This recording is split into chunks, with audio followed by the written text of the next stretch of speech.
좀 맞을 때도 있고 그때부터 달라요. 뭐 배웠어요? 다 까먹었어요. 수학 자체도 암기식으로 공부하는 것이 아닌가라고 한 암기를 위주로 수학 공부했다면 그 방법은 바꿔 나가야 될 거라는 생각이 들고요.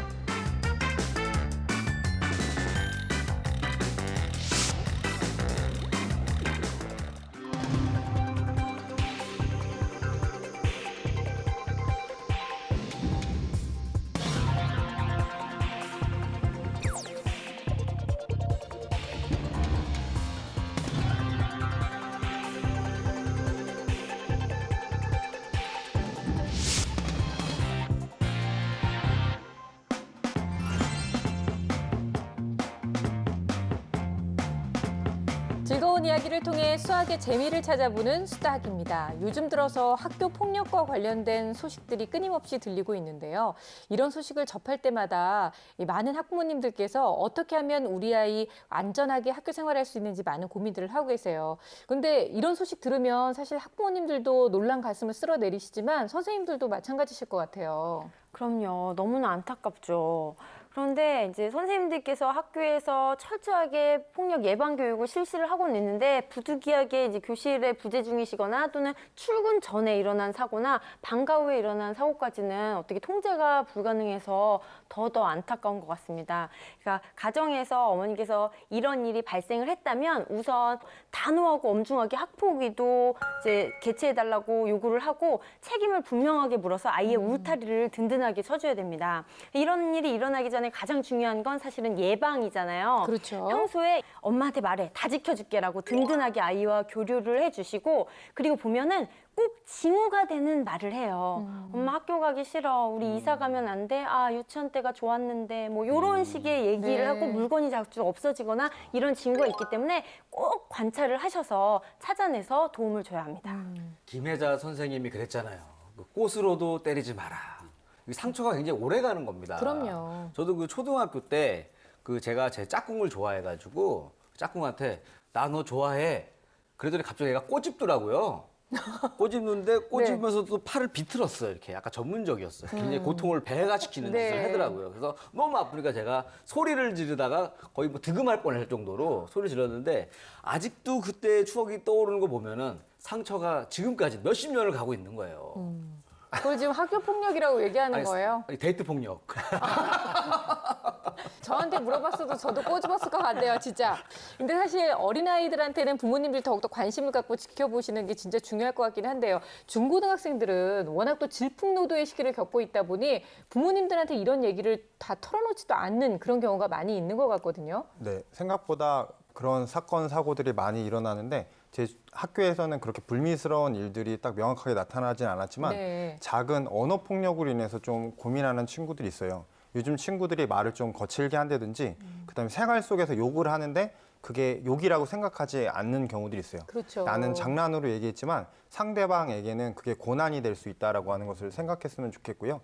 그리고 그게 집 가정에서 이루어지는 언어 교육과 그다음에 기본적인 사람을 배려할 수 있는 마음을 잘 가르칠 수 있는 것이 중요하다고 생각합니다. 네, 학교 또 관공서 등에서 이 학교 폭력과 관련된 예방 교육들도 많이 하고 있다고 하니까 관심 있는 학부모님들께서는 아이들과 함께 받아보시는 것도 굉장히 중요할 것 같은데요. 집 안에서는 부모님들이 어떤 도움을 좀 주실 수 있을까요? 일단 폭력에는 피해자, 가해자가 있잖아요. 네. 소심한 아이들이 피해자가 될 가능성이 많고 다혈질 아이들 있죠.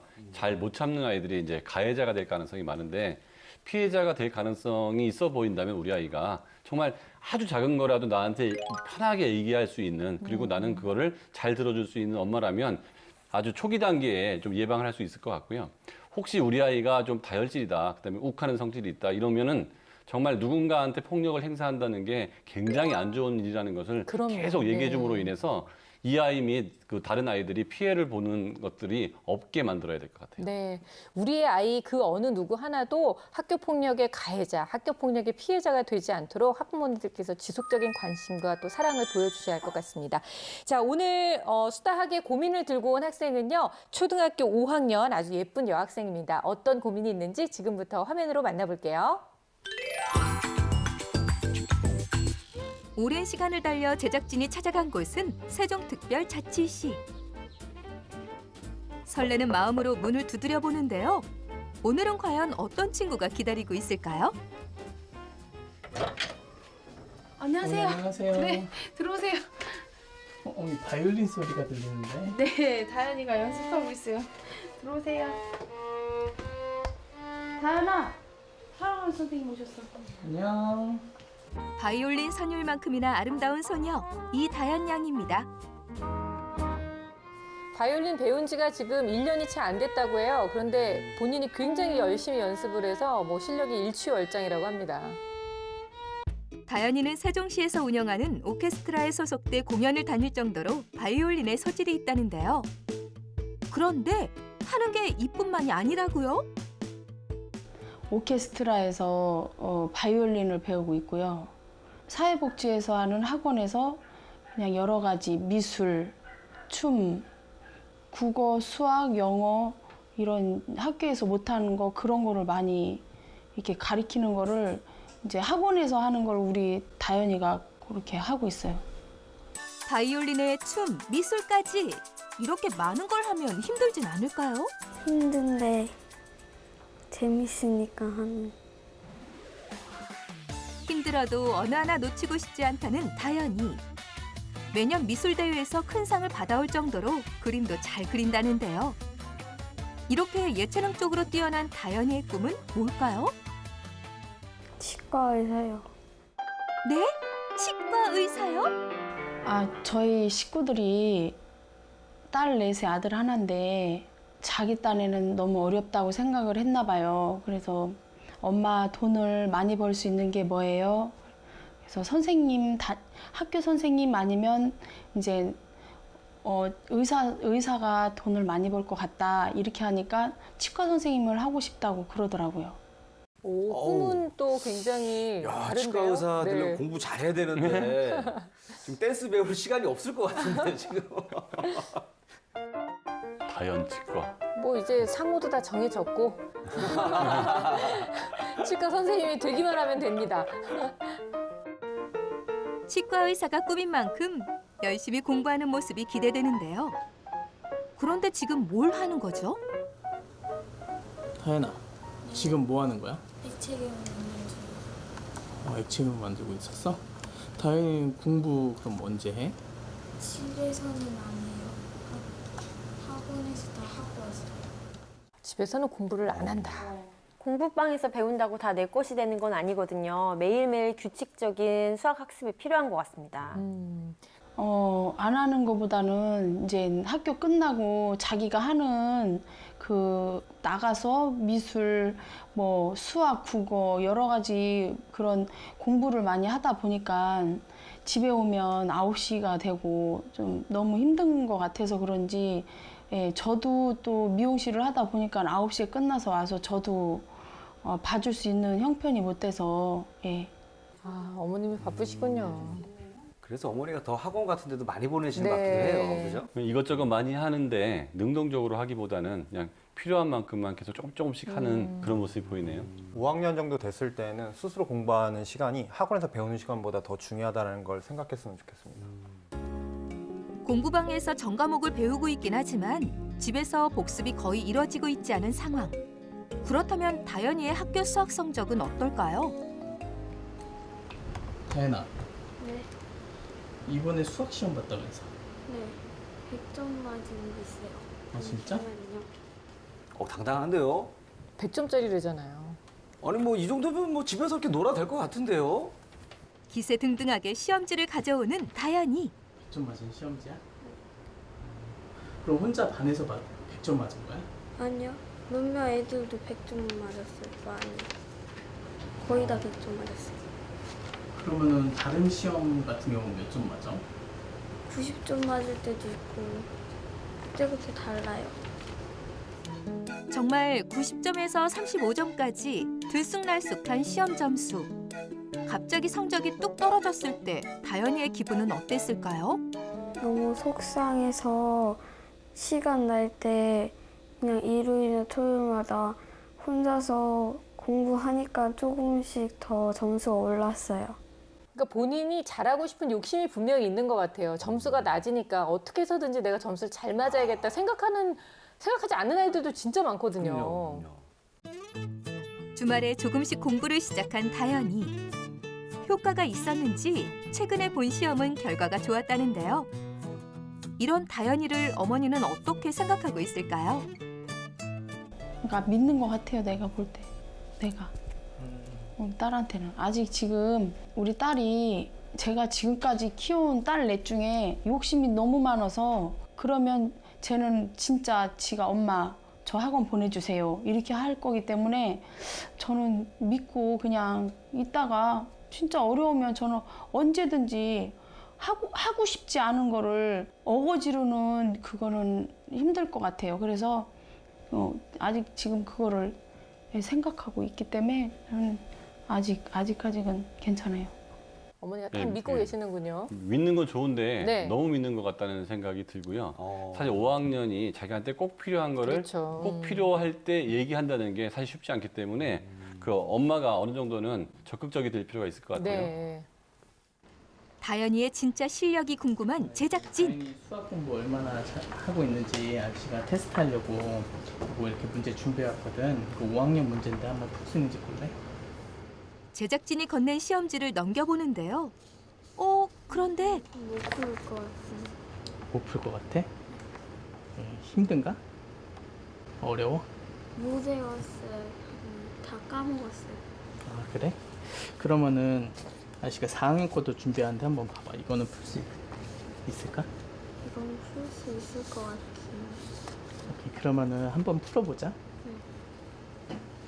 외웠었는데 까먹었다라고 하는 표현이 저는 좀 마음에 걸리는데요. 네. 수학이라고 하는 것은 암기 과목처럼 단순 암기로 이루어지는 것이 아니라 그 원리를 파악하고 그것을 적용하는 과정인데 그렇죠. 공부하는 방법에 대한 좀 변화가 필요할 것 같습니다. 네. 문제풀이에 돌입한 다현이 힘있게 연필을 쥐고 또박또박 써내려가는데요. 정말 집중한 모습입니다. 그래도 뭐 자세도 괜찮고 좀 진지하게 잘 하네요. 기본적인 자세는 좋은 것 같습니다.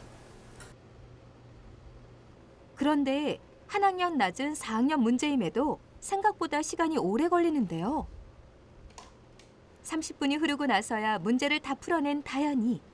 얼마나 맞았을지 정말 궁금하네요. 측정 한번 해볼까? 많이 맞았을 것 같아? 잘 맞았을 것 같아? 피디님이 은근히 막 약 올리면서 하시는 것 같지 않아요? 많이 맞을 것 같아? 하면서. 자, 저도 결과가 궁금한데요. 25개 문항 중 12개를 맞은 다현이. 최근 학교에서 본 시험과는 사뭇 다른 결과인데요. 다현이는 수학에 대한 목표가 있다고 합니다. 저 지금처럼 90점, 100점 맞는 거요. 근데 지금 하는 거 되게 많잖아. 그러면은 이제 공부할 시간이 없어서 시험 점수가 이렇게 떨어질 수도 있잖아. 그래도 다 잘하면서 수학도 잘하고 싶어요. 근데 보면 다현이가 정말 뭔가를 잘하고 싶은 욕심은 진짜 많은 것 같아요. 욕심이 많아서 너무 많은 걸 하는데요. 네. 저학년 때는 많은 걸 하는 게 두뇌 자극에 굉장히 도움이 됩니다만 지금 학년이 올라갈수록 이제 많은 거에서 내가 해야 될 것과 이제 그만둬야 될 것을 생각해야지 네. 모든 걸 다 잘한다는 게 불가능하거든요. 이제 선택이 필요할 때가 온 것 같아요. 그렇군요. 사실은 초등에서 저 동기, 열정을 키우려고 굉장히 많은 노력을 하거든요. 저 열정과 동기가 식지 않게 빨리 체계적으로 규칙을 네. 잡아주는 것도 필요할 것 같습니다. 다방면에 재주가 많은 다현이. 학년이 올라가고 중학생이 되어도 지금 하고 있는 예체능 활동을 모두 놓치고 싶지 않다는데요. 하고 싶은 게 많아 늘 시간이 모자란 다현이를 위해 효율적인 수학 공부법을 알려주세요. 네, 바이올린도 아주 열정적으로 잘 배우고 있고요. 미술도 열심히 하고 춤도 잘 추는 초등학교 5학년 다현이를 함께 만나봤습니다. 이 다현이가 예전엔 30점대도 맞았는데 이제는 열심히 해서 100점도 맞았어요 라고 자랑을 하긴 했지만 사실 저희가 4학년 때, 5학년 때 문제를 다시 이렇게 주니까 잘 풀지는 못한 모습이었거든요. 그러니까 예전에 공부했던 걸 다 잊어버리는 좀 효과적인 학습법을 제대로 하지는 못했구나라는 생각이 들었어요. 네, 열심히 하고자 하는 욕심이 느껴지고 또 문제를 풀 때 집중력 있게 하는 것 같지만 거기에서 문제가 되는 부분은 학습 체계가 잘 잡혀 있지 않아서 수학 자체도 암기식으로 공부하는 것이 아닌가라고 하는 염려가 보이게 됐는데요. 그래서 욕심이 나서 그 순간에 점수를 내야 될 때에는 벼락치기로 공부를 해서 그것을 외워서 좋은 점수 90점도 받고 100점도 맞았지만 나중에 그것을 원리나 정의를 잘 알지 못한 상태에서 문제를 풀다 보니까 시간이 지난 후에는 전혀 기억이 나지 않는 현상이 보이고 있어요. 그렇게 되다 보면 나중에 학년이 올라가면 올라갈수록 그 순간순간은 공부는 열심히 했지만 쌓이는 게 없어서 네. 상대적으로 박탈감이 있을 수 있기 때문에 지금 학습 방법을 바꾸는 것이 중요하다고 생각합니다. 그 뭐 수학 공부만 하면 괜찮은데 보니까 다현이가 뭐 바이올린 하죠. 네. 미술 하죠. 특히 애정을 쏟고 하는 게 이제 액체 그 괴물 만들기. 나름 여기에다가 굉장히 바빠요. 근데 힘을 많이 쓰다 보니까 이렇게 바쁘게 지내다 보면은 저한테도 어제 배운 것도 기억이 안 날 것 같아요. 저도 요즘에 뭐 이것저것 막 잡다하게 많이 네. 하다 보니까 다른 사람한테 돈 빌렸던 걸 잘 까먹어요. 그런 건 절대로 잊어버리면 안 되는 거예요. 네. 그래요? 난 좋던데. 엄마가 다현이에 대해서 굉장히 신뢰를 높게 하고 네. 있잖아요. 그러다 보니까 아이가 정서적으로 또 안정되고 열정도 많잖아요. 그래서 힘든 일이 있으면 다현이가 요청할 거라고 하셨는데 보통 보면 다현이가 요목조목 자기 생각을 잘 말해서 그럴 거는 같은데 보통 5학년 어린이들이 자신의 수준을 진단하고 평가하고 문제점에 대한 해결책을 요구하기에는 사실은 벅차요. 네. 그래서 아이도 믿지만 그 부분에 대해서는 조금 어른들이 도움을 줄 필요가 있고요. 수학이라는 과목 자체가 알겠지만 집중적으로 단기간에 공부한다고 해서 실력이 향상되는 과목이 아닙니다. 그러니까 다현이 같은 경우는 규칙적으로 꾸준히 집에서 공부를 하는 게 필요해요. 네. 그리고 수학 점수를 보면 30점대도 있고 10점대도 있고 이 부분은 명확하게 후행이 필요하다고 분명히 나온 부분이거든요. 그래서 후행도 함께 공부하시고 공부방에서 공부를 하고 왔다고 하더라도 그날 배운 것들을 좀 짚어보는 간단한 복습 정도는 반드시 하는 게 필요합니다. 네, 점수도 좀 들쭉날쭉한 편이고요. 무엇보다 뭐 4학년 문제도 속 시원하게 풀지 못했고 현행인 5학년 문제도 손을 대지 못했기 때문에 지금 현재 상태가 좀 많이 궁금해요, 선생님. 검사 결과 좀 알려주세요. 네, 결과를 보면서 말씀드리겠습니다. 네. 다현이의 전체적인 검사 결과 인지 능력은 평균이고요. 언어성도 평균, 동작성도 평균, 작업 기억도 평균, 처리 속도도 전부 평균 수준에 있고요. 강점은 토막작인데요. 네. 이 아이가 그 손 쓰는 작업을 많이 했잖아요. 그 공간지각력 쪽에 강점을 보이고 있고 약점이 어휘와 상식 쪽에서 약점을 보이고 있는데 이것은 독서나 아니면 언어 쪽에 활동을 많이 안 해서 이런 현상이 보인다고 보이고요. 그다음에 학습 성격 유형을 봤는데 행동 규범 이상형이에요. 대부분 착한 아이들한테 이런 유형이 많이 나오거든요. 그렇군요. 그래서 다현이가 그 엄마하고 사이도 좋고 엄마의 믿음도 여기서 나타난 것이 아닌가 그런 생각이 들고요. 네. 그런데 수학 성취도 평가 결과를 보면 그렇게 낙관적이지만은 않습니다. 후행이 35점, 현행이 25점 이렇게 나와서 문제 해결 능력이 좀 부족하다고 평가가 되고요. 의욕도 있고 이해력도 있는데 낮은 성적을 보이는 걸 보면 좀 공부를 체계적으로 하지 않았다 이런 네. 예상이 들고 어머니께서 이제 미용실 하면서 바쁜 관계로 다현이의 이제 학습 문제를 잘 신경 못 써주시고 계시는데요. 지금 5학년인 다현이에게 공부방에서의 학습 이것만 갖고는 학습량이 충분하다고 보이지 않고요. 다현이의 이제 부족한 부분을 정확하게 파악해서 매일 꾸준히 집에서 학습을 한다면 지금보다 수학 성취도가 올라갈 거라고 보입니다.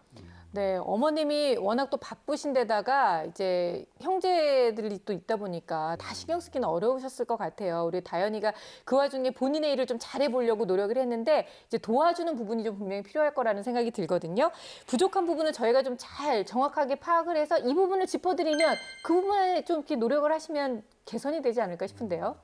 네, 우선 문제 푼 것을 봤더니 후행 부분에서 5번 문제를 틀렸어요. 5번 문제 같은 경우는 평행에 대한 개념만 알면 정말 손쉽게 풀 수 있는 문제였거든요.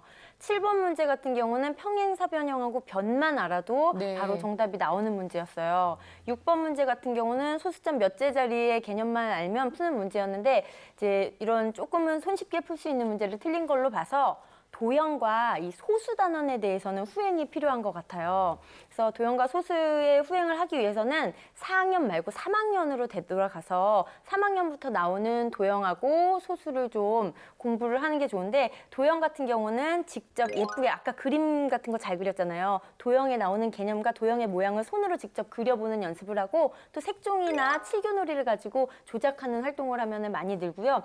소수 같은 경우는 처음부터 소수로 후행을 하지 말고 이제 3학년 때 나오는 나눗셈과 곱셈부터 탄탄하게 익힌 다음에 소수나 분수로 도입을 해서 공부를 하는 게 필요합니다. 그리고 현행 문제 같은 경우는 분수에 곱셈, 나눗셈, 뭐 약분까지 쭉 틀렸거든요. 그러니까 전반적으로 현행은 체계적으로 다 공부가 필요한데 분수가 특히 약했어요. 네. 그래서 그 부분을 염두에 두고 이제 5학년 같은 경우는 교과서하고 수학 익힘 책을 이제 놓고 거기에 있는 개념을 공부하고 문제가 많지 않거든요. 문제를 푼 다음에 이 틀린 문제나 어려워하는 문제를 도움을 받아서 해결할 수 있는 그런 환경을 조성해 주는 게 좋아요. 그래서 어머니께서 학원 공부방 선생님이나 담임 선생님께 미리 부탁을 하셔서 모르는 것을 바로 피드백을 받을 수 있도록 그렇게 도와주는 게 필요합니다. 네, 체계적인 공부 방법을 알려주는 게 가장 오늘의 급선무가 아닐까라는 생각이 듭니다. 지금까지는 사실 의욕은 넘치는데 방법을 몰라서 잘 못 따라간 게 아닌가 싶거든요. 수학을 암기로 접근하면 굉장히 어려운 과목이 될 수밖에 없어요. 그러니까 암기를 주로 해서 풀 수 있는 과목들의 경우에는 그 문제만 많이 풀어도 그와 거의 똑같은 문제가 시험에 나오고 네. 문제를 많이 푸는 과정에서 지식이 쌓이는 경우가 많기 때문에 그렇게 할 수 있는 과목들이 있는데, 수학은 예를 들면 2 더하기 5의 답이 7이라는 걸 외운다는 게 아무런 의미가 없는 거예요. 그러니까 더하기라는 것이 뭐고 2하고 7을 더하면 9가 되면 2하고 6을 더하면 8이 된다는 이 원리를 알아야지 그렇죠. 이 답의 결과를 많이 외워놨다는 거는 의미가 없거든요. 근데 수학에서는 암기를 해야 될 영역이 정의나 아니면 그 개념, 요 정도는 암기 영역이 될 수 있습니다. 근데 그거를 가지고 여러 번 적용해서 이 영역을 문제를 푸는데 내가 쓸 수 있는 이 활용법을 공부하는 게 수학 공부거든요. 그래서 네. 암기를 위주로 수학 공부했다면 그 방법은 바꿔 나가야 될 거라는 생각이 들고요. 그다음에 이 방법적으로 봤을 때 먼저 공부방 선생님한테 말씀을 드려서 4학년 과정부터 수학책하고 수학 익힘책의 문제를 완전히 이해하고 풀 수 있을 때까지 좀 했으면 좋겠고요. 만약에 공부방에서 다현이를 위해서만 좀 개별적으로 해주는 게 좀 힘들다면은 예체능과 전과목을 가르쳐주는 공부방이 아닌 좀 다현이한테 필요한 학습을 제대로 시켜주는 교육기관이나 전문가를 찾아줘야 될 시기라고 보이고요.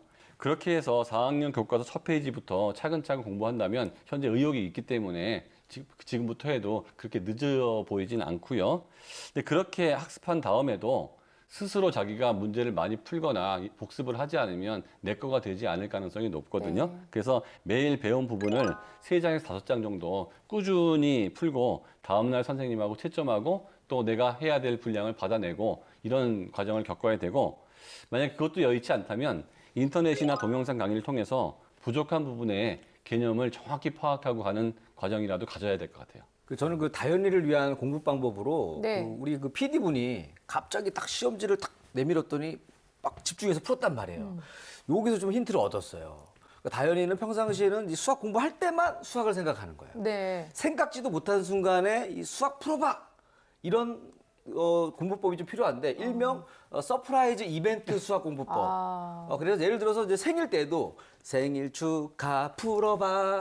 갑자기. 예. 영어 공부할 때도 What's your name? My name is 풀어봐. 하면서 계속 생각지도 못하는 순간에 자꾸 수학 문제집이 네. 나오면 항상 늘 수학에 대해서 긴장한 상태를 유지하지 않을까. 그나마 좋은 엄마와의 관계가 틀어질까봐, 많이 그럴까요? 틀어질까봐 저는 좀 걱정이 되는데 선생님들은 어떻게 생각하세요? 저도 깜짝 놀라서 수학에 대한 진짜 막 경기를 할 것 같지 않으세요? 좀 걱정이기도 한데요. 네. 9시에 모든 일정을 마치고 돌아왔을 때 너무 피곤해서 또 추가적으로 공부하는 게 어렵다라는 이야기를 했고, 그다음에 수학 말고 하는 여러 가지 활동들과 그다음에 놀이에 투자하는 시간이 너무 많다라는 생각이 들어서 네. 일단은 하루에 수학을 1시간 정도를 공부할 수 있는 시간의 확보가 지금 시급하다라는 생각이 들고요.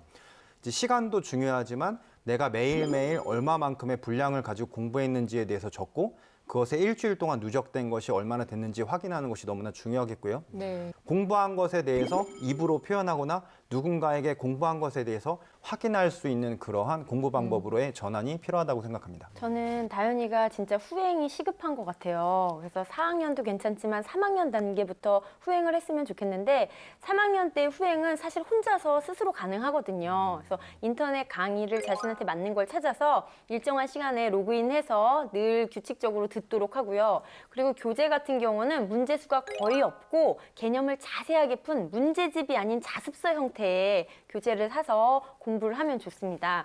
5학년 현행도 동시에 같이 진행을 해야 되는데요. 이게 조금 이 친구에게 어려울 수 있으니까 교과서하고 수학 익힘을 가지고 개념을 읽고 교과서 수학 익힘 속의 문제를 푸는데 중요한 건 혼자서 못할 거예요. 이마저도 혼자서 못해서 어려움에 처해지면 누군가에게 도움을 요청해야 되는데 담임 선생님이나 공부반 선생님한테 가서 이거 알려주세요 하면 그분들도 사실 막막하거든요. 여러 가지 일정이 있는 상태에서 이 친구가 가져오면 힘들기 때문에 질문 노트를 만듭니다. 이 개념 읽을 때 여기서 막혔어.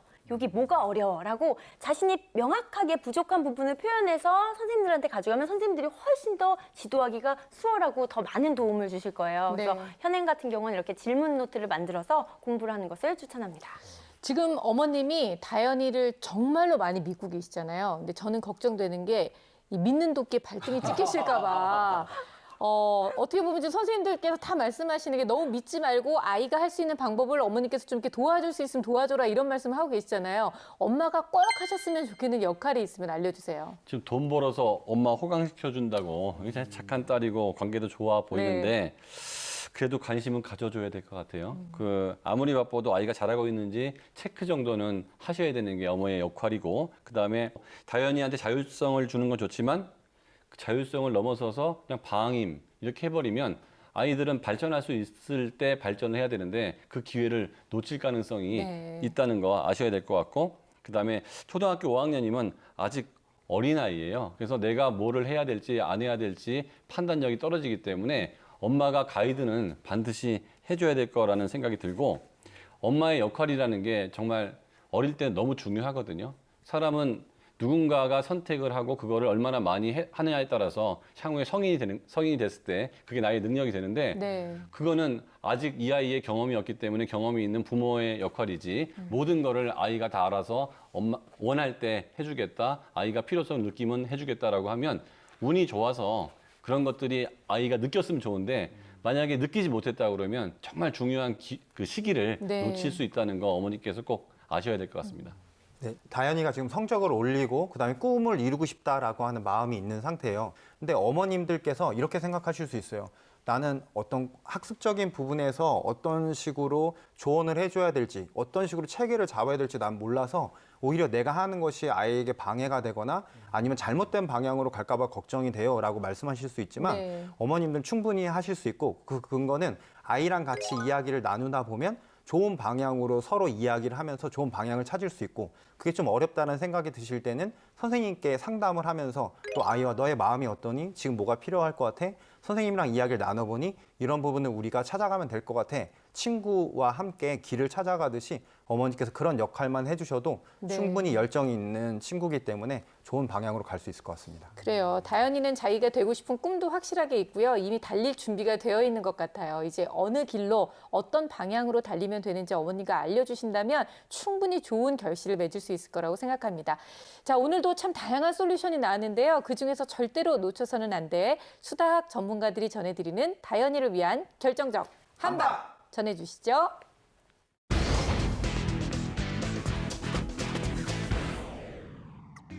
네, 제 결정적 한방은 계획표입니다. 규칙적인 수학 공부가 필요한 다현이는 지금 바로 수학학습 계획표를 짜서 실천하기를 추천합니다. 제 결정적 한방은 때가 있다입니다. 수학적 사고력이 아무 때나 좋아지는 게 아닙니다. 5학년 때 수학적 사고력 많이 좋아질 때니까 지금을 놓치지 말고 지금 수학 공부를 열심히 하세요. 제 결정적 한방은 맞춤형 트레이너입니다. 수학 근육을 키우고 싶은 다현이에게 지금 필요한 것은 무조건적인 칭찬과 격려를 트레이너가 아니라 체계적인 프로그램과 공부할 수 있는 방법을 제시해주는 트레이너입니다. 어머니께서 그 역할을 해주시기 바랍니다.